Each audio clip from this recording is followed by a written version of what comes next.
Good afternoon, everyone. I am Andrew Struthers, President of Smart Safe Science, 3S. In March, Smart Safe Science heard Premier Ford and Minister Fedeli's call to pivot Ontario's manufacturing sector to make critical PPE. 3S rapidly deployed our engineering team with 35 years of custom design and manufacturing experience to develop real-world solutions to the global pandemic, including the 3S Smart Mask. The prototypes you see today are the combined effort of an exclusively Ontario-based design, development, supply, and manufacturing team. We are committed to overcoming mask fatigue syndrome. People need a cool, consistent, and comfortable mask that allows them to work, play, learn, live, and breathe safely. Smart Safe Science has just delivered that, and we started right here at home in Bracebridge, Muskoka. We are committed to building our local economy and making our world a safer place. I want to thank the Premier, Minister Fedeli, and our local mayors for joining us today on this special occasion. To tell us more on why we're here, it's my honor and pleasure to introduce the Premier of Ontario, the Honourable Doug Ford. Thank you. Oh, thank you. And Andrew, thank you so much for that warm welcome and the great team you have from 3S right here in Bracebridge. Well, good afternoon, everyone. Before I begin, I have to say, every time I come to Bracebridge and Gravenhurst, you roll out the red carpet, and I'm so grateful for that. The people are friendly, and the communities are just absolutely beautiful, as many of you know when you come up here. If you do get a chance, please come up here and visit and support your local businesses right here in Muskoka. I'm excited to be here with Minister Fedeli, our All-Star Economic Development Minister, and it's great to see my friend, the Mayor of Bracebridge, Graydon Smith, who's the incoming President of AMO. Muskoka District Chair, John Klink, great to see you as well, John, and as well as the Gravenhurst Mayor, Paul Kelly. Our mayors are absolute champions up here. They work so well together, and I'm just so proud of each and every one of you for the job you've done. And I also want to recognize my parliamentary assistant and local champion for Parry Sound, Muskoka, MPP Norm Miller.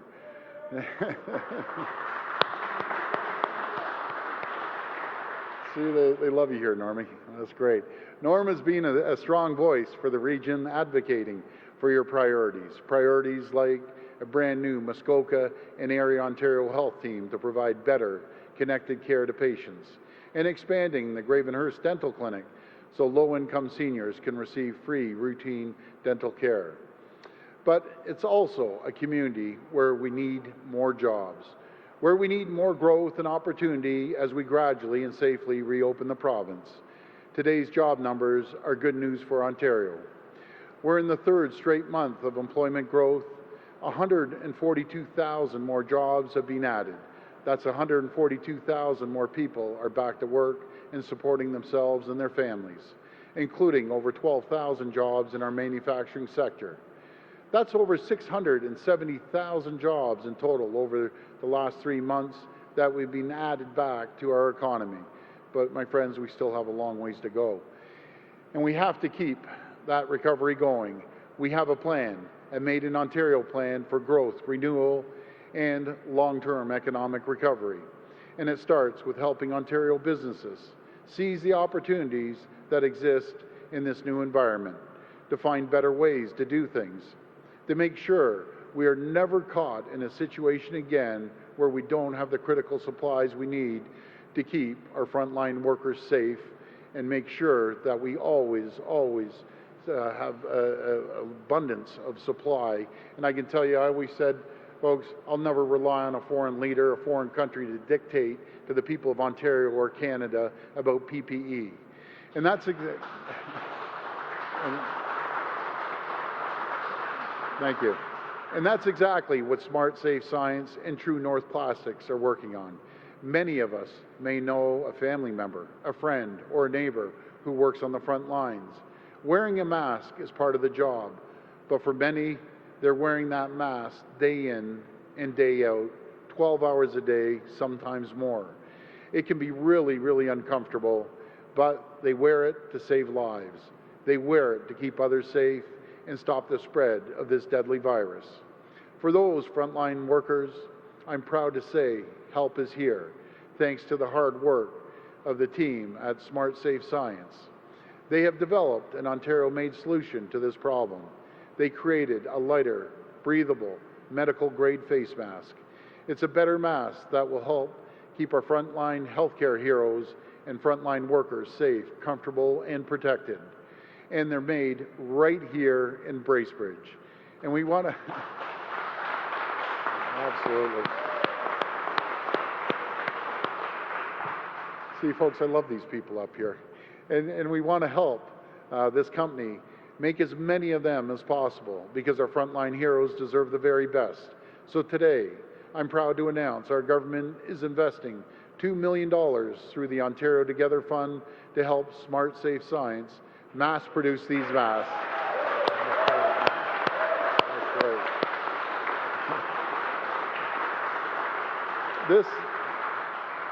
This investment will help the company expand their facilities and ramp up production to 200,000 masks every single month. This will help secure a domestic supply chain of vital PPE so that we will always be prepared and protected, no matter what the pandemic may throw at us. If it's Ontario made, it's Ontario strong. Thank you, and God bless the people of Ontario. Thank you. Now I'll pass it over to Minister Fedeli. Thank you.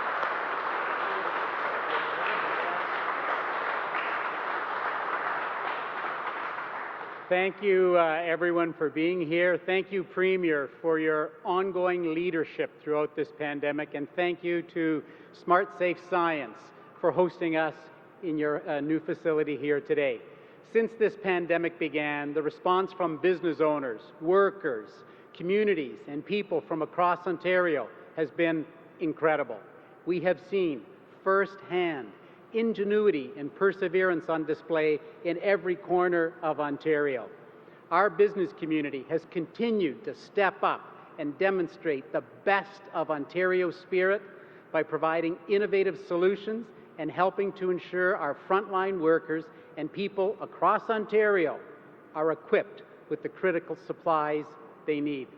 And thanks to those ongoing efforts, we're ready to get the economic engine of Canada revving again and emerge from this. You brought your cheering section with you, Norm and Mayor. I love it. We are going to emerge from this pandemic stronger and more resilient than ever before, and that's why we are so proud to announce today's investment. As you heard from Premier Ford, our government is investing $2 million into Smart Safe Science, or 3S, through our Ontario Together Fund. With Ontario's support, 3S will make a face mask that is lighter and more breathable. As we know, face masks have become an essential part of our daily lives through these unprecedented and uncertain times. But for our healthcare professionals and frontline workers who are battling COVID-19, prolonged use of face masks brings fatigue. And this technology, right here from 3S, will help address common mask fatigue syndrome experienced among heavy-use mask wearers. The mask comes with attachments for a smart stick that will monitor body temperature and transmit critical, real-time data about the user's health status. And the mask will also conform to the user's facial structure, providing greater comfort and protection. To reach targeted and production capacity, 3S will invest in expanding this facility and purchase new equipment. This Made in Ontario solution will help ensure the health and safety for Ontarians and Canadians and a strengthened domestic supply chain for vital PPE as Ontario continues on our economic path to recovery. Through the Ontario Together portal and the Ontario Together Fund, we have mobilized our province's manufacturing and innovation might. We will continue to work with the very best innovators and manufacturers and prioritize Made in Ontario solutions to ensure a safe reopening and recovery and to maintain our place as the workshop of Canada. Thank you to everyone, and now it is a great pleasure for me to welcome to the podium the Mayor of Bracebridge, the Honourable Graydon Smith.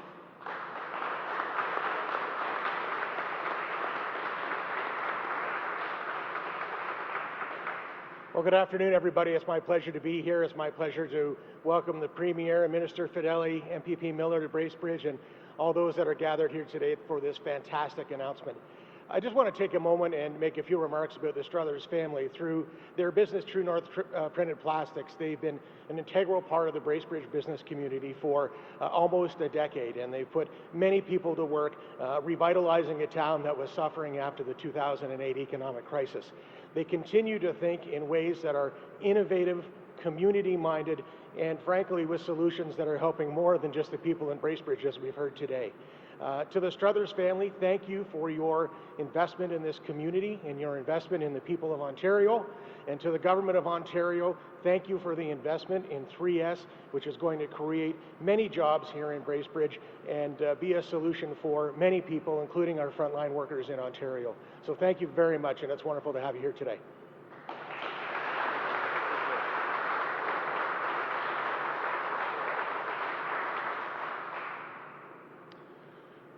You know something? I'm stealing your thunder. I thought it was my turn to answer the questions. Go get them. Thanks, Premier. I want to thank our distinguished guests, the Premier, Minister Fedeli, and the good folks at True North Printed Plastics and Smart Safe Science for coming together today on this exciting occasion. I'd also like to thank the mayors for their unwavering support of this project. As the parliamentary assistant for the Premier and MPP for Parry Sound Muskoka, I know the Premier has been a stalwart champion for Ontario-made solutions and Ontario-made products. More than that, we have an opportunity to lead the world in producing high-quality medical equipment and supplies, and there's no reason why it can't happen right here in Muskoka.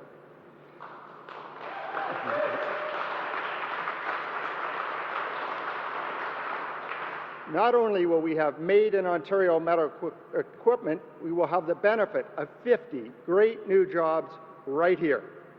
Our government will continue to make these strategic investments and support Ontario businesses who have answered the call and joined us in the fight against COVID-19. Thank you everyone for coming today, and I hope to see you, Premier and Minister Fedeli, back in my home riding very soon. Thank you.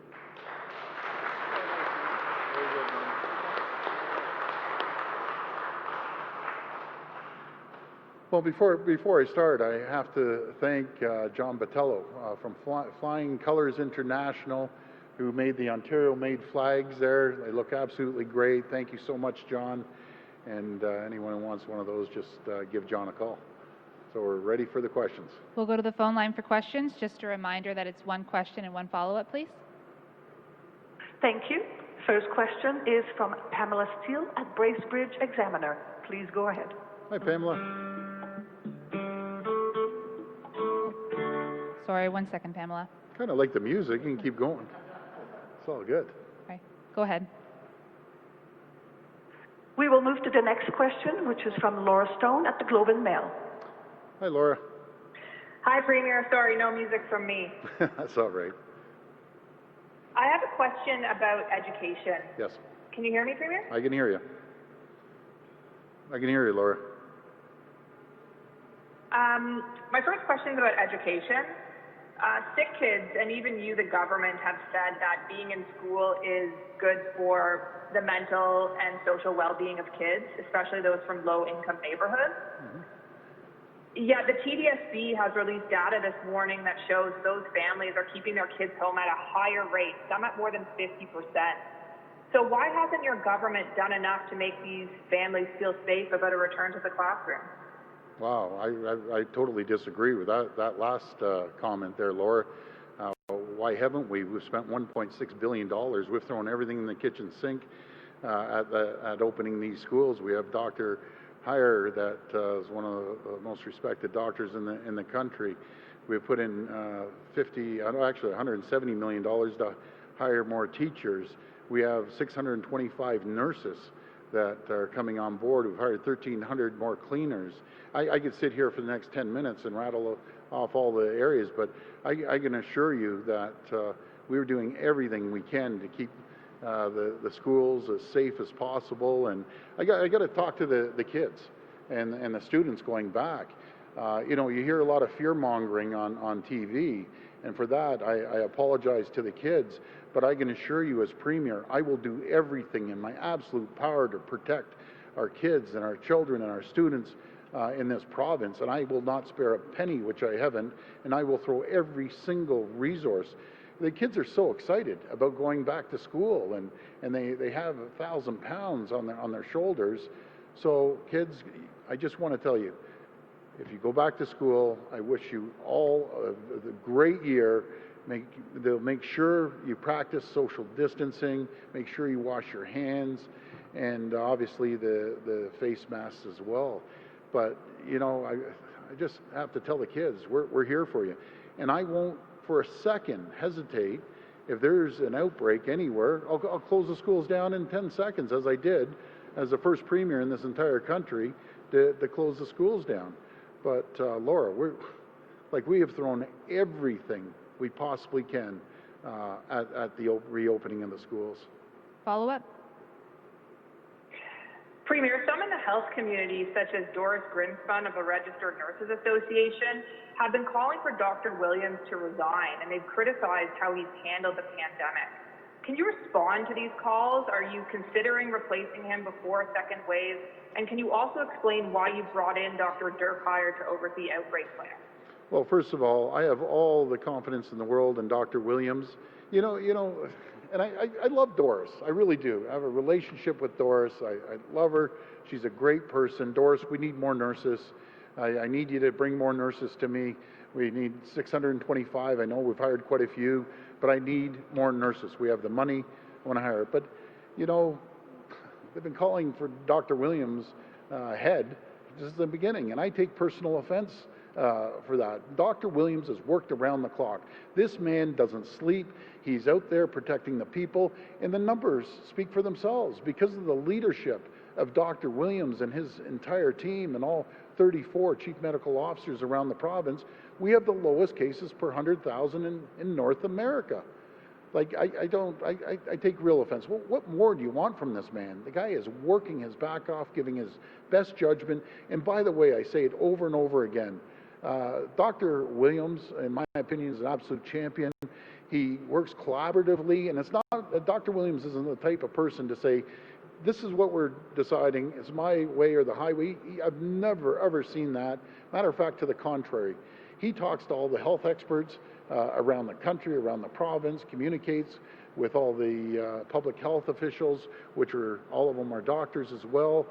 So I just wish him all the best. And I'll stand beside Dr. Williams any day, any pandemic.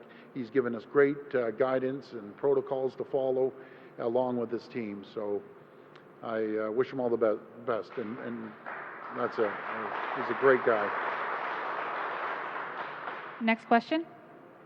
Thank you. Next question will be from Pamela Steele at the Bracebridge Examiner. Please go ahead. Hi, Pamela. Oh, we're rocking and rolling again. We'll go to the next question. Anyways, even going back before that, to the media and to everyone, it's so easy to play armchair quarterback and criticize people that are going around the clock. You know, contribute. I always say there's complainers, then there's people that make things happen and say, we have this, we're going to do everything we can, and that's what the principals and the teachers are doing right now. They're going to have a good school year. Next question. Will be from Farah Mirali at CBC News. Sarah, Hi, Premier. Thanks for taking my question. Thank you. I had a question for you about commercial evictions and business you're familiar with. The Tria Cafe and Bakery in Oakville, this was a place that you had campaigned at back in 2018, has been evicted by their landlords. Their locks were changed this week. Their landlord chose not to participate in CECRA, the Canada Emergency Commercial Rent Assistance Program, and because of how long they were closed, the owners could make their rent payments in full, which led to their eviction. Given that commercial evictions fall under provincial jurisdictions, what could your government have done better to protect small businesses like Tria, whose landlords chose not to participate in CECRA, and will your government consider extending the moratorium on commercial evictions? Well, we're extending it as of today. It's going to go for another month to the end of September. Our priority is to always make sure we protect businesses out there. And I want to look into this, and maybe if you can give me that contact name again, or we'll look it up and find out, because they can't just evict someone. We have a program in place that as long as the landlord pitches in 25%, the tenant pitches in 25%, the federal government will put in 25%, and we'll put in 25%. So it's unfortunate they didn't take him up, but he can't evict them. It's as simple as that. So we'll be addressing the landlord as soon as we get off today. We'll find out who the landlord is. Follow up? Just pivoting now to something a little bit different, a question from a colleague of mine about the COVID alert app. Ontario, as you know, was the first province to adopt this app, and that was more than a month ago. Yep. Since then, the only province to join on is Newfoundland and Labrador. So what's your message to other provinces and territories? Why do you think it's taking them so long to join on?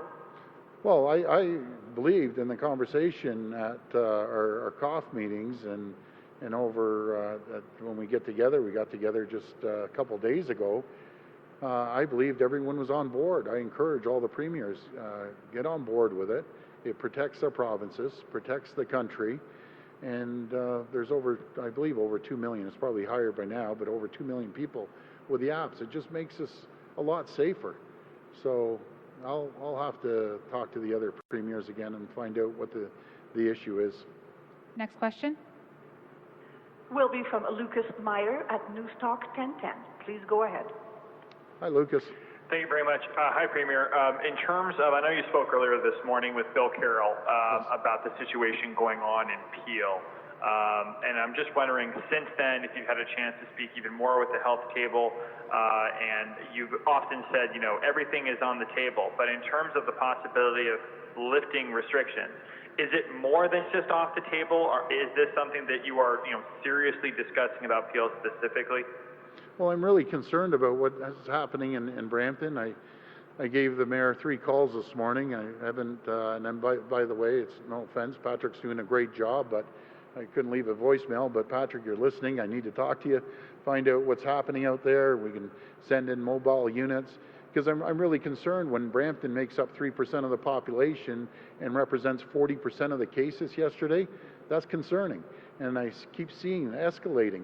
But then the great chief medical officer of health, they're going around Brampton, and this is a small percentage, because I lived in Brampton. I love the people of Brampton. They're great folks, but we can't have these backyard parties, not wearing face masks. And anyone who's thinking they're having a big shindig this weekend, forget about it, cancel it, or we won't hesitate to again shut it down, because again we're seeing a slow creep. So folks, just follow the protocol. Something is broken when you have 3% of the population with 40% of the cases. So I need to sit down with the mayor. He's working his back off every day. But the people, I have to stress, the people of Brampton, you're great folks, but you cannot be holding these parties in the backyard. I can't stress that enough. Follow up. Since these are connected to backyard parties, have you heard anything unique about them? Is there any, like, I don't know, is there any evidence of people, you know, sharing drinks, sharing marijuana? Is there anything like that you have any evidence of that's anything unique about these? Well, they shouldn't be sharing anything. I don't care if it's those doobies, joints, whatever you want to call them, or drinks or anything. Just don't share them. Simple. And wear a face covering. Don't have more than 10 people. You can't, 10 people, I'm sorry, outside you can have up towards 100, but guys, in small backyards, it's not large enough. Let's just follow the protocols, be safe, and then everyone's hunky-dory. Everyone's going to be happy. Last question. Last question will be from Wendy Gray at Vista Radio. Please go ahead.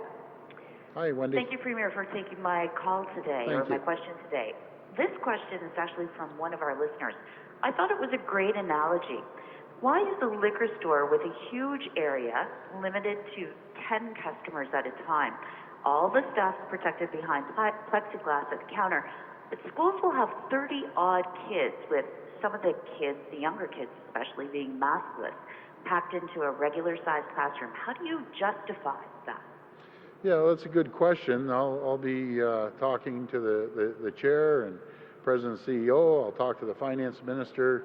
That falls under his portfolio, and I'll talk to the folks, the Smokey Thomas. He's a great guy too. So maybe they've asked to only have 10 people in the store, but you make a good point. But I just want to mention again, the high school students are capped at 15, not at 30. And we've given $170 million to spread out the classrooms, more social distancing. And teachers and principals have set up some great classrooms. And I just, if you're up the high numbers, I understand there was 5 schools, as I mentioned yesterday in TDSB, we'll find you another spot to teach, to make sure it's safe. Follow-up? You've touched on this briefly, but I just wanted to get your take on it. Dr. David Williams is obviously concerned. He expressed his concern about what he called stubborn raising of the numbers, increase of the COVID-19 cases in the province. We hear them every day saying physical distance, wear a mask, wash your hands. And then yet we're still hearing about these backyard parties. Is the message just not getting through? Does the government need to do something more to get that message through and resonating? Well, I always look at the glass as half full. You know, as much as we see the numbers jumped up a little bit, put it into perspective. 14.5 million people leading North America to similar jurisdictions anywhere in North America. So the people are doing something right. They're listening for the most part. And there's always a small percentage. But the problem with COVID, you have a small percentage of people that get it. It goes through like lightning. That's the problem. It only takes a small percentage to get COVID up and going. It takes one backyard party with 50 people, and those 50 people leave and give it to another 50, and it just starts compounding. And the best thing to do, again, are the golden rule. And that's the advice we're getting from health and science. But overall, we're still doing really, really good. And all the people of Ontario get the credit. Everyone's really, for the most part, listening. There's always a small group that may not listen, but we have to. The neighbors got to call them out. Your friends got to call them out.